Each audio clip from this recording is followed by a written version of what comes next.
Boa noite, pessoal. Meu nome é Thalita Junqueira, eu sou geriatra, faço parte da Associação Médica Espírita de São Paulo e venho aqui hoje para a gente dar continuidade ao estudo do livro Entre a Terra e o Céu. É um estudo que a gente costuma fazer às quintas-feiras no Centro Caibar Chuta, que fica ali no Jabaquara. E devido à pandemia, nós estamos gravando e fazendo a apresentação, né, expondo online, para que a gente possa não só se manter em sintonia e aprendendo com a espiritualidade, né, mas aprendendo também, dando continuidade aos nossos estudos. Então, eu espero contribuir um pouquinho aí com vocês. Hoje eu vou falar sobre o capítulo 5. Valiosos apontamentos é o nome do capítulo. E fazendo uma breve recapitulação aqui do que a gente já estudou, só para a gente lembrar um pouquinho sobre os personagens, a gente tem o Amaro, que era casado com a Odila, que veio a falecer, e era um casal que tinham 2 filhos, né? A Avelina, que no livro aparece com 14 anos, e o Júlio, que era uma criança, que também faleceu num acidente no mar, né? Não sei se vocês se lembram. O Amaro casou novamente com a Zulmira, e ela era envolvida com muitos ciúmes do Amaro, porque o Júlio, por ser menor, ele demandava uma certa atenção, né? Tinha uma conexão maior com o Amaro. A Evelina, por ser mais mocinha, ela se mantinha colaborando mais, então a Zulmira, ela tinha um certo ciúme da atenção que o Amaro despertava ao Júlio, né, desprendia ao Júlio. E aí, em alguns momentos, ela acabava desejando a morte do Júlio. E em um momento onde eles estavam na praia, o Amaro se afastou com a Evelina, e a Zulmira, ela teve aquele sentimento de não estar cuidando adequadamente do Júlio. E por um acidente, ele se afogou, ela, perturbada por alguns pensamentos de ciúmes, não se mobilizou rapidamente para socorrê-lo, e ele veio a falecer. Na hora ela ficou totalmente desesperada, arrependida, mas não tinha mais jeito, a criança já tinha morrido. E a partir de então, a Odila, que já não aceitava a união da Zulmira com Amaro, começou a acompanhar a Zulmira, obsediá-la, de uma forma que mudou todo o clima da casa. A gente vai entrar no capítulo 5, se vocês não tiverem lido, vale a pena ler, para a gente ver o quanto a Evelina faz preces fervorosas, pedindo à mãe auxílio, e aí essas preces, elas chegam, né, de uma maneira à espiritualidade, que vem ampará-la, apesar de ela estar sentindo que ela está sendo amparada pela mãe, é que ela reza com tanta devoção que a espiritualidade não tem como negar essa súplica, e ela se sente amparada. Então, para a gente dar continuidade no nosso, esse foi um breve histórico do que a gente já viu, no capítulo 5, a Zulmira e a Odila, quando a Zulmira dorme, ela visualiza a Odila e aí, espiritualmente, elas se encaminham para a praia. Então, nós chegamos aqui nesse ponto onde elas estão chegando na praia. E a espiritualidade acompanha ela. Os personagens do livro, essa parte do André, eles acompanham ela. O André vai contar que alcançáramos a orla do mar em plena noite. A movimentação da vida espiritual era aí muito intensa. Então, o que eles observam lá no mar? Desencarnados de várias procedências, eles reencontravam amigos que ainda se demoravam na Terra, momentaneamente desligados do corpo pela anestesia do sono. Dentre esses, porém, salientava-se grande número de enfermos. Durante o sono, alguns desencarnados iam de encontro com as pessoas que estavam em sono, né? Os espíritos se desprendiam, a maioria deles enfermos, e eles se reencontravam. Então, o André Ubi faz essa observação, visualiza esse cenário. No Livro dos Espíritos, na questão 402, cabe aqui a gente ler um pouquinho a pergunta, que fala o seguinte: como podemos julgar da liberdade do espírito durante o sono? O sono liberta a alma parcialmente do corpo.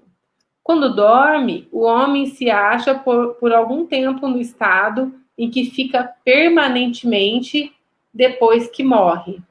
Então, a gente vê que essa parte do sono, a gente tem uma alma parcialmente liberta do corpo. E isso é muito parecido com o processo nosso no desencarne, onde a gente tem uma alma totalmente liberta do corpo. Então, como se fosse uma breve experiência do que vai acontecer com a gente. É claro que durante o sono, a gente ainda tem muito fluidos, então a gente fica preso pelo nosso cordão de prata. E isso, ao longo da vida, né, no momento da morte, vai se desfazer, e aí você tem uma ruptura total da alma com o corpo. No Livro dos Espíritos ainda, na questão 401, durante o sono, a alma repousa como corpo? E não, o espírito jamais ele está inativo. Durante o sono, a gente tem uma frouxidão desses laços que prendem a alma ao corpo, e não precisando este, então, da sua presença, ele se lança pelo espaço e entra em relação mais direta com outros espíritos. Isso nos permite ter uma certa liberdade, porque o corpo físico, ele é uma certa prisão para o espírito. Então, à medida que a gente tem que esses laços se afrouxam, a gente tem uma certa liberdade, principalmente para a gente se conectar com os espíritos. Daí a importância, com qual tipo de espírito que eu vou estar me conectando à noite? Com espíritos superiores, espíritos mais elevados moralmente com a gente, onde a gente pode aprender com os exemplos deles, em lições, às vezes fazendo algum estágio no plano espiritual?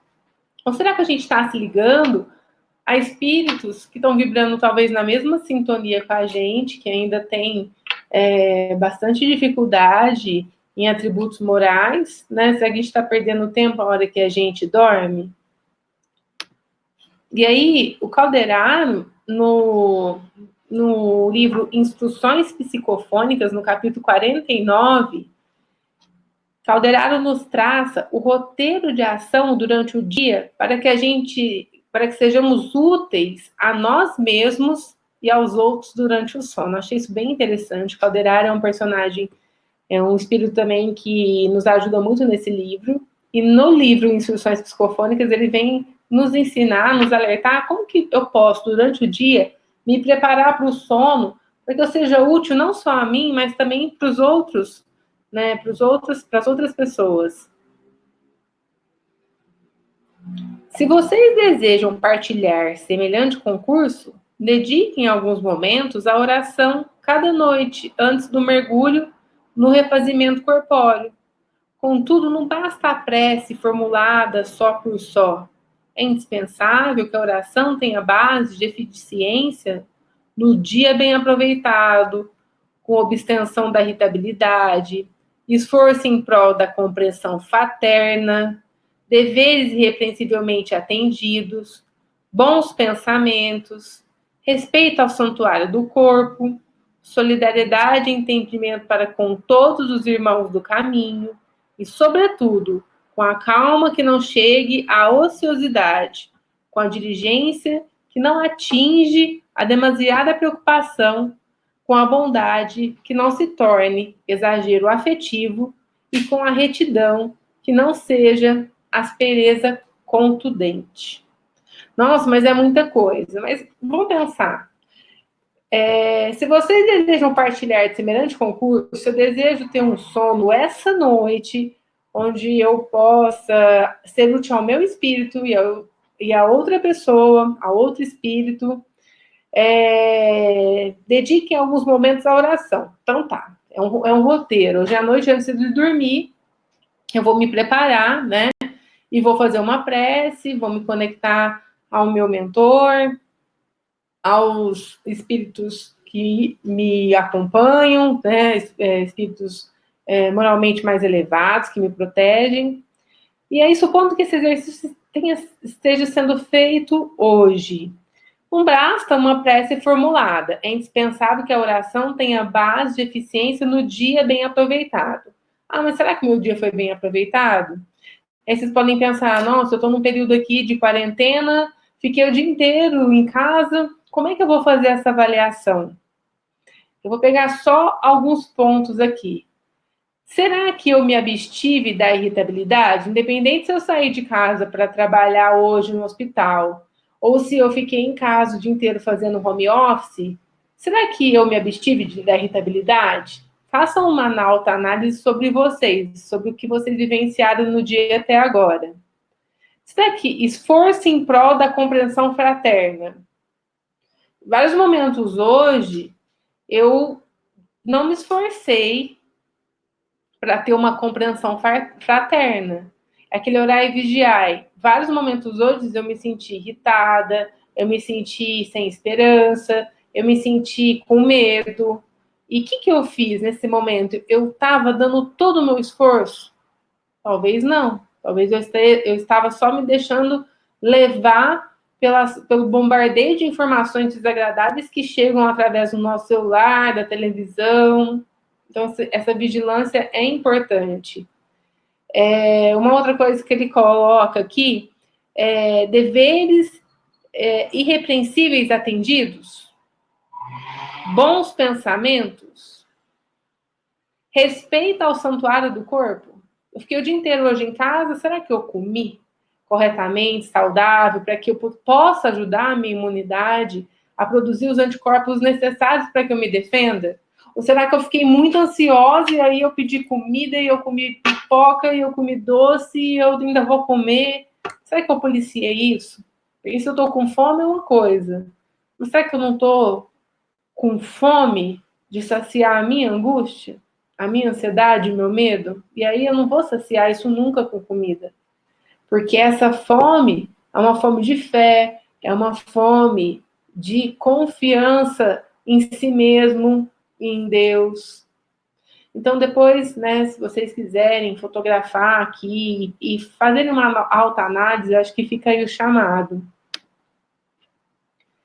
E aí, eu fiz uma observação sobre a natureza, porque eles chegaram lá, né, naquela cena, naquela imagem, naquele espaço do mar, e ele explica pra gente que o oceano, ele é um grande reservatório de forças. O Clarencio está falando. Até aqui, muitos companheiros de nosso plano trazem os irmãos doentes, ainda ligados ao corpo da terra, de modo a receberem um refazimento durante o repouso. Então, muitas vezes, né, por que muitas pessoas falam assim, nossa, eu preciso tomar um banho de mar?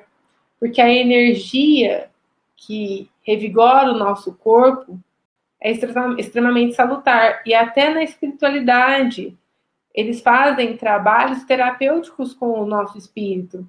E Clarencio deixa claro aqui que eles levam muitos irmãos doentes, ainda ligados ao corpo da terra, e se refazer lá naquele local da natureza, enquanto eles estão repousando. Enfermeiros e amigos desencarnados, eles desvelam-se na reconstituição das energias. Então, vamos supor, o meu mentor, ele é como se fosse o meu médico de alma. E aí, se eu rezo para que ele me ajude, ele pode falar, Thalita, vamos dar um passeio hoje à noite, vamos fazer uma caminhada numa orla, vamos tomar um ar puro. Nós que estamos tão fechados, né, em casa. Ontem eu fui dormir com uma vontade de abraçar e ver minha mãe, e aí eu comecei a rezar, me veio uma ideia, eu peguei e mandei uma mensagem. Mãe, já sei, mas eu falei com tanta crença, que eu tinha ouvido aquilo. A gente vai se encontrar essa noite, mãe. Reza aí para que você... Eu nem tinha lembrado do capítulo nessa hora, foi mesmo uma intuição do meu mentor, e eu falei, mãe, reza e pede para que seu mentor te ajude a me encontrar à noite, que a gente vai conversar, se abraçar e fazer tudo que a gente não está podendo fazer fisicamente. E quando a gente acordar, essa saudade vai estar mais amenizada, a gente vai estar mais forte, cada uma no seu local físico, né? E aí ele fala aqui que qual acontece na montanha arborizada, a atmosfera marinha, ela permanece impregnada por infinitos recursos de vitalidade da natureza. Então está no mar, está nas montanhas. Por isso que às vezes a gente está viajando, a gente olha assim a paisagem e a gente vê aquela montanha, a gente está em cima de uma montanha, a gente vê aquela de longe, aquele campo. Isso energiza o nosso coração, porque isso tem muita vitalidade. O oxigênio sem mácula, casado às emoções, a emanações do planeta, converte-se em precioso elemento da nossa organização espiritual. E a gente tem visto muito como a energia do planeta tem mudado. Por um lado, as nossas incertezas, os nossos medos. Por outro, vocês já olharam o céu esses dias? O quanto o céu está mais limpo, menos poluído pelos carros. O quanto a nossa cidade está mais em silêncio. Então, muitas vezes eu acordo de manhã, eu sento, olho pela janela e fico observando. Tá diferente. Então, talvez a gente esteja tendo a oportunidade de adquirir esses recursos vitais do nosso planeta, né? Que a gente possa aproveitar as coisas boas que estão acontecendo nesse momento e não ficar só prestando atenção nas coisas ruins, que são muitas. E aqui ele fala, principalmente, quando ainda nos achamos direto ou indiretamente associado aos fluidos da matéria. Quanto mais denso, né? A gente está aqui na nossa densidade espiritual, né? Corpórea. Então ele fala que quanto mais nos achamos direto ou indiretamente associados aos fluidos da matéria mais densa, mais a gente vai se beneficiar desses recursos da natureza. Então, voltando aqui, passávamos agora na vizinhança de uma dama extremamente abatida, quase em decúbito dorsal, à frente das águas, recolhendo o auxílio magnético de um benfeitor que se iluminava no serviço e na oração. Então, eles veem uma menina, né, que está lá, e aí o Clarencio fala, trata-se de uma irmã do nosso círculo pessoal assediada pelo câncer. Foi retirada do veículo físico através de uma hipnose, a fim de obter a assistência que lhe é necessária. Então, estavam fazendo um tratamento no espírito dessa moça. E aí o André fala, esse tipo de tratamento pode sustar o desequilíbrio das células orgânicas, pode cessar esse desequilíbrio, a doente vai conseguir curar-se de modo positivo. E aí, ele fala o seguinte, realmente, na obra assistencial dos espíritos amigos, que interferem nos tecidos sutis da alma, é possível, sim, quando a criatura se desprende parcialmente da carne, acontecer essas realizações maravilhosas. Aí eu coloquei uma fotinho para ilustrar sobre o tratamento espiritual no desprendimento do sono. Gente, o quanto o sono é importante, não só fisicamente para o nosso corpo, porque se a gente tem um sono regular, a gente tem menos pressão alta, menos doenças cardiovasculares, a gente tem menos chance, então, de sofrer um AVC. Regulando a nossa pressão, a gente diminui o número de remédios que a gente toma, a gente tem uma memória mais ativa. Quando a gente dorme mal, a gente fica super desatencioso no outro dia. E aí parece falar, nossa, tão ruim hoje, não consigo lembrar o que eu ia fazer. Isso é importante. A gente vê que o sono aqui, quando a gente dorme, a gente está ajudando no comando das nossas células neuroendócrinas, porque é muito importante a gente respeitar esse ciclo circadiano de dia, noite, sono, principalmente para o comando da nossa glândula pineal, que trabalha muito mais à noite, né? É importante demais, é muito importante a gente dormir para que a gente não só, então, organize o nosso corpo físico, mas a gente tem a oportunidade de organizar o nosso corpo espiritual, que dá sustentação ao físico através da ajuda dos nossos amigos espirituais. Vocês já pararam para pensar qual é o emprego de vocês à noite? Emprego espiritual? Não sei se vocês já sonharam, já se visualizaram. Eu já tive sonhos nítidos de pessoas que eu trabalho e eu contar para a pessoa e a pessoa fala, nossa, é verdade, eu já sonhei com esse lugar.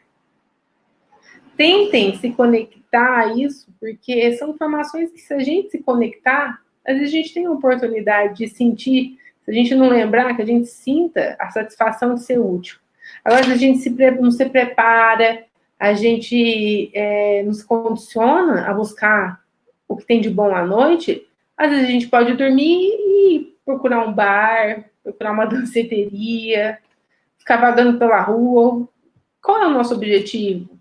Se hoje eu estou aqui apavorado, né, e não estou entendendo as informações, vou falar, Deus, me ajuda à noite a entender o que é esse vírus, de que forma eu posso ajudar a sociedade, me leva para uma aula onde eu posso ser um servidor, um soldado da espiritualidade, para que eu mantenha calma e seja uma sustentação aqui na minha casa.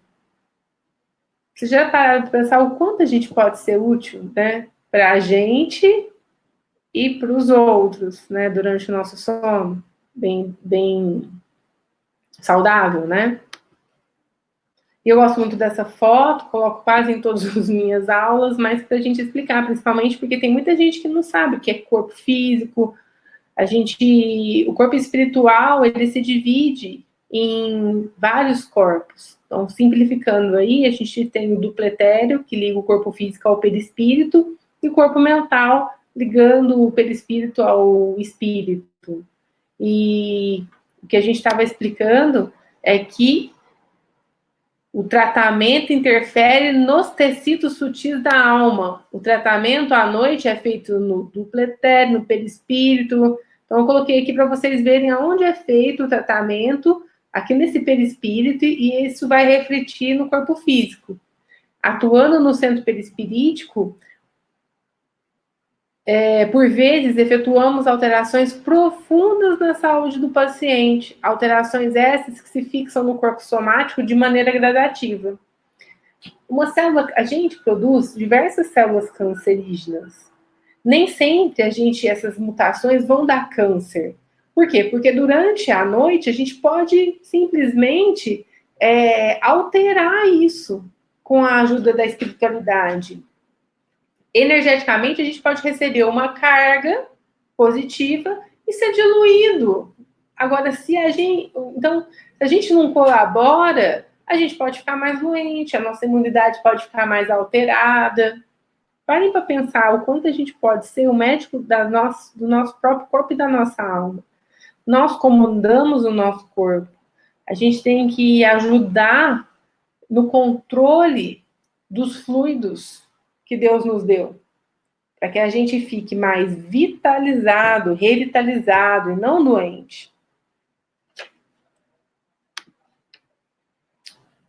Então, grandes males são assim corrigidos, enormes renovações são assim realizadas, principalmente quando encontramos o serviço da prece na mente enriquecida pela fé transformadora, facilitando-nos a intervenção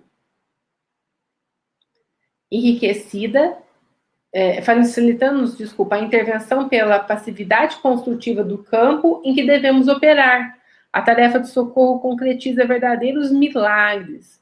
O corpo físico ele é mantido pelo corpo espiritual, a cujos moldes se ajusta, e desse modo a influência sobre o organismo sutil é decisiva para o envoltório de carne em que a mente se manifesta.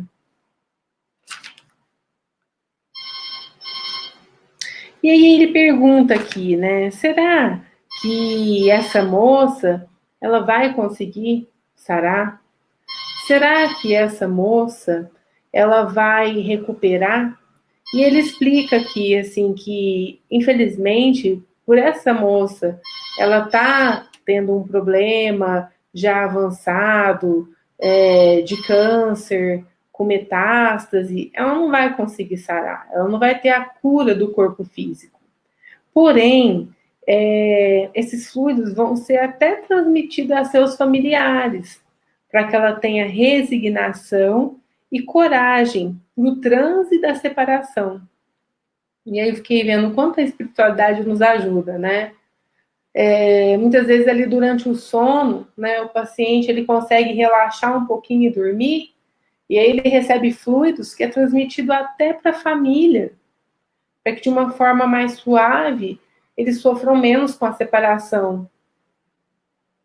E aí ele fala aqui que a fim de separar-se do ambiente que lhe é caro, como quem encontra na morte física valiosa liberação para o serviço mais enobrecido.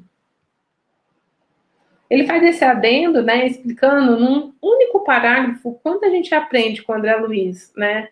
A gente está indo lá para ver o que ia acontecer com a perseguição da esposa sobre a Zulmira, sobre a ex-esposa sobre a Zulmira, e aí ele para e comenta, tá vendo aquela moça ali, tá acontecendo isso, aquilo. E aí a gente vê, né, o quanto é importante a prece que a gente estava falando à noite. O poder da prece nos mostra, pela estrutura evolutiva do espírito, que quanto mais amor tem a alma, mais prodígio faz através da rogativa. Lembra aquela frase que fala assim, uma mãe arrebenta as portas do céu com a sua oração? Cortou aqui. A oração de uma mãe arrebenta as portas do céu. E aí, quando a gente vai ver a explicação de Miramês, o poder da prece nos mostra que quanto mais amor tem a alma, mais prodígio faz a rogativa. Quer mais amor no coração de uma mãe? Quando a mãe pede para Deus, para Maria, cuidar do filho dela, não existe amor maior. E quanto mais amor tiver no coração daquela pessoa, mais prodígio ela vai conseguir através daquela rogativa. No Evangelho segundo o Espiritismo, capítulo 27, acho que é o segundo capítulo que eu mais gosto, porque eu gosto do capítulo 5. Mas o capítulo 27, ele fala, pedi e obtereis. Se soubesseis quão grande bem faz a fé ao coração e como induz a alma ao arrependimento e à prece, como são tocantes as palavras que saem da boca daquele que ora. A prece é o orvalho divino que aplaca o calor excessivo das paixões. Filha primogênita da fé, ela nos encaminha para a senda que conduz a Deus. No recolhimento e na solidão estás com Deus. Achei tão pertinente essa passagem do Evangelho que está lá no finalzinho do capítulo 27, que fala a felicidade que a prece nos proporciona. Então ele fala que se a gente soubesse, né, como é tocante a palavra que sai da nossa boca quando ora, que essa prece é como se fosse assim, ela acaba apagando aquele calor excessivo das paixões. A prece é filha da fé e ela nos encaminha para o caminho, né? Ela nos coloca, toda vez que a gente reza, a gente se coloca de volta ao caminho que nos conduz a Deus. Pense nisso. Toda vez que eu rezar e eu tiver perdido, tá escrito no Evangelho, gente, a prece nos coloca no caminho que conduz a Deus. Nunca esqueçam disso. A prece nos coloca no caminho que conduz a Deus. Então, eu vou me encontrar, eu tô perdida, eu não sei o que eu faço, eu não sei se eu faço aquilo, eu não sei se é o caminho certo. Reza. Porque na hora que você reza e se conecta com o seu mentor, o que ele vai fazer? Ele vai iluminar o caminho que você tem que seguir. E aí ele nos lembra que mesmo no recolhimento, na solidão, a gente não está sozinho. Estás com Deus. A gente sempre vai estar com Deus. Então não se sintam sozinhos, não se sintam desamparados nessa quarentena. Quem está com poucos familiares, quem está sozinho, a gente está sozinho às vezes fisicamente, mas a gente não sabe o quanto de gente que está aqui nos abraçando por trás, nos colocando no colo, nos dando sustentação para que a gente aguente esse período. A gente tem esses espíritos amigos que são como nossos pais. eles nos acolhem, eles nos dão força, nos dão sustentação para que a gente consiga passar. A gente recebe muito mais do que a gente doa. Eu tinha acabado de ler essa frase aqui. Nossos irmãos, ele fala aqui, na maioria das vezes, esse amparo é silencioso e discreto, embora eficaz e profundo, sem que nossos irmãos se deem conta do quanto recebem, o que, via de regra, ultrapassa muito daquilo do que oferece. Tinha feito uma oração antes de começar e tinha aberto aqui no livrinho que veio essa mensagem, que a gente recebe muito mais do que aquilo que a gente oferece. E aí, eu me lembrei porque essa emanação, né, daquele tratamento que a gente mostrou aqui nesse slide anterior, que é feito tratamento espiritual no desprendimento do sono, nada mais é do que o passe magnético que muitos de nós vamos buscar na casa espírita, né? Todos nós devemos frequentar algum local, né, de afinidade, ou por ser mais perto da nossa casa. E o que a gente faz aí? O que a gente recebe à noite? Como é que esses fluidos? É como se fosse um passe energético. E se vocês não leram, fica aqui o convite para ler o capítulo que eu mais gosto no Missionário da Luz, que é o capítulo de passes. Por que eu gosto desse capítulo? Eu achei muito interessante quando eu li, porque os passistas lá do mundo espiritual, eles estão recebendo uma orientação. E aí é explicado, o missionário do auxílio magnético na crosta ou aqui, em nossa esfera, necessita ter, prestem atenção, porque ele fala aqui e na esfera, aqui, né, no plano espiritual e na esfera terrena. Primeiro, grande domínio sobre si mesmo. Então, imagina que você é passista, você tem grande domínio sobre si mesmo. Espontâneo equilíbrio de sentimentos. Acendado amor aos semelhantes. Alta compreensão da vida. Fé vigorosa e profunda confiança no poder divino. Eu convido vocês a tirarem um print dessa tela, porque são objetivos que a gente tem que buscar e que a gente ainda não tem. Uns vão ter mais fé, outros vão ter confiança no poder divino, outros vão ter compreensão sobre a própria vida e vão ter mais autoconhecimento do que o irmão que está do lado. E aí, a pessoa que está ouvindo lá a instrução, ela fala assim, nossa, mas eu não tenho isso. Eu posso ser passista? E aí eu vou responder isso daqui um pouquinho. Nesse instante aqui que está acontecendo, a gente vai ver a Zulmília Odila, né, chegando na praia e toda aquela rolo de uma perseguindo a outra, e ela... O que acontece, né? Eu gostei muito da explicação do capítulo 4, que fala assim, foi então que Zulmira, dominada pelo arrependimento e atormentada pela noção de culpa, desceu em espírito o padrão vibratório de Odila que a seguia, em silêncio revoltada. Por que a Zulmira se conectou ao espírito da Odila? Porque ela baixou o padrão vibratório. E aí eu chamo a atenção porque a gente... nós estamos baixando o nosso padrão vibratório nesses momentos de dificuldade várias vezes. Se a gente se conecta a uma notícia ruim da televisão, a gente já desliga a televisão e fala, eu tô tão mal. Aí você reza, você melhora. Aí uma amiga sua pessimista te liga. Aí começa a falar, você viu tantos mortos não sei aonde, tantos mortos não sei em que país, aí você já abaixou o seu padrão vibratório. Então tem que vir, não, vou fugir da realidade, não é isso.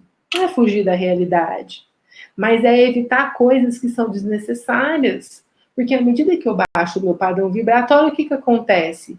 Enquanto se mantinha com a paz na consciência, defendia-se naturalmente contra a perseguição invisível, como se ela morasse num castelo fortificado, mas condenando a si mesma, ela se culpando do que aconteceu com a criança, resvelou em deplorável perturbação a maneira de alguém que desertasse de uma casa iluminada, embrenhando-se numa floresta de sombra. Quando eu vigio e oro, ele deixa aqui bem explicado, como se eu morasse num castelo fortificado.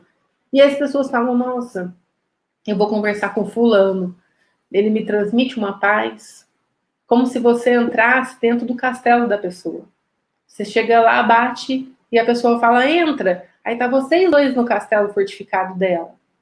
Toma cuidado, gente, para que a gente não arraste pessoas que estão em castelos, porque esses castelos, eles são frágeis ou fortes, depende da fé. Vai ter gente que eu vou falar um monte de coisa e ela vai se manter lá naquele castelo dela, porque ela já tem aquilo forte. Mas às vezes tem lá uma pessoa frágil que construiu um castelo com uma parede bem frágil. E ela está lutando para manter aquilo, para colocar outro tijolo. E aí eu chego lá com o meu pessimismo e arrasto ela para uma floresta sombria. Não vamos fazer isso, gente. Vamos fortalecer o castelo da pessoa. Vamos levar tijolo. Não vamos arrastar. Vamos ser parede de sustentação no castelo de cada um. Convide as pessoas para participarem do seu castelo, da sua sintonia positiva. Não deixe acontecer o inverso. Não arraste pessoas para a sua floresta sombria. Achei isso muito bonito. E Clarence, ele aproxima-se, né, delas e começa a transmitir esses fluidos. Acalmou-lhe o seu coração, que elas voltam correndo, né, para casa. A Zumira está super desequilibrada, e aí ele começa a dar passe nela, e aí foi então que essa senhora, a Zumira, ela consegue um pouco de energia, começa a gemer, e aí ela clama por socorro. E aí, respondendo a pergunta, né, que eu fiz lá atrás, no Missionários da Luz, ele pergunta assim, nossa, como é que eu, passista aqui na Terra, eu não tenho todos esses atributos? Grande domínio sobre si mesmo, espontâneo equilíbrio de sentimento, acendrado amor aos semelhantes, alta compreensão da vida, fé vigorosa, confiança no poder divino. E ele pergunta, será que eu posso ser útil? Eu não tenho isso. E aí ele responde, em todo lugar onde haja merecimento nos que sofrem e boa vontade nos que auxiliam, podemos ministrar o benefício espiritual com relativa eficiência. Todos os enfermos podem procurar a saúde. Todos os desviados, quando desejam, retornam ao equilíbrio. Se a prática do bem estivesse circunscrita aos espíritos completamente bons, seria impossível a redenção humana. E aí, essa última frase fica para nós. Qualquer cota de boa vontade e espírito de serviço recebe de nossa parte a melhor atenção. Se eu estou disposto a ajudar, eu vou receber a maior atenção da espiritualidade para que eu possa ajudar. Não é mérito meu. Eu vou servir de instrumento. Vou contar para vocês o que aconteceu comigo hoje. Eu tenho feito algumas visitas domiciliares nesse período da pandemia, porque a gente cancelou todas as consultas eletivas. Então, os pacientes não estão indo no consultório. Mas aqueles pacientes idosos que precisam de ajuda, eu tenho ido nas casas, porque o risco deles pegarem o corona indo ao pronto-socorro e ficando lá esperando lá é muito maior do que eu ir lá na casa. O risco existe das duas maneiras, mas tem muitos idosos acamados que não têm condição de ir no hospital, principalmente nesse momento da pandemia. E aí eu não me certifiquei direito, a mulher falou para mim que morava na Zona Leste, eu chamei um Uber e fui. Era um pouco longe, mas mesmo assim eu fui. Quando eu cheguei lá, era numa favela. E o Uber falou, nossa, mas você vai descer aqui? Aí eu peguei e falei assim, eu não sei. Comecei a olhar, aí ele pegou e parou na rua, onde ia o carro. E na rua já estava o neto, uma irmã do paciente. Doutora, é aqui. Eu não tinha jeito de eu ir embora. Eles já estavam todos nessa ruinha, esperando para eu subir ali na favelinha com eles. Eu não senti medo, falei assim, não tem jeito, falei, Uber, eu vou ter que entrar. E aí, sem eu falar nada, o Uber falou assim para mim, eu vou te dar uma retaguarda, se anota o nome do o meu nome e o meu telefone, qualquer coisa você me liga, eu vou ficar parado com o meu carro aqui nessa rua.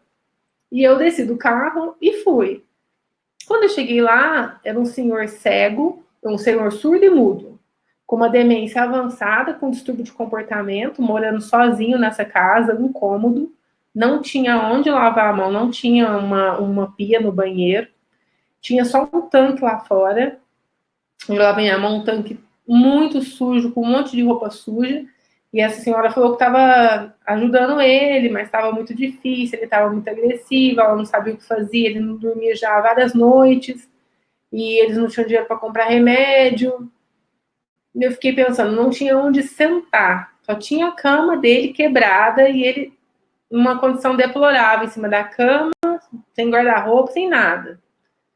E aí, eu fiquei rezando, tentando limpar as coisas que eu tinha com o álcool que eu tinha levado, colocar luva, máscara, né? Já entrei de máscara para não passar alguma coisa para ele. E apareceu uma assistente social nesse momento. E falou, você é quem? Eu falei, eles me contrataram para vir vê-lo, porque a médica do posto não está podendo vir por conta da pandemia. Ela falou, eu trabalho no posto com a doutora. Eu falei, você tem o telefone dela? Ela falou, tenho.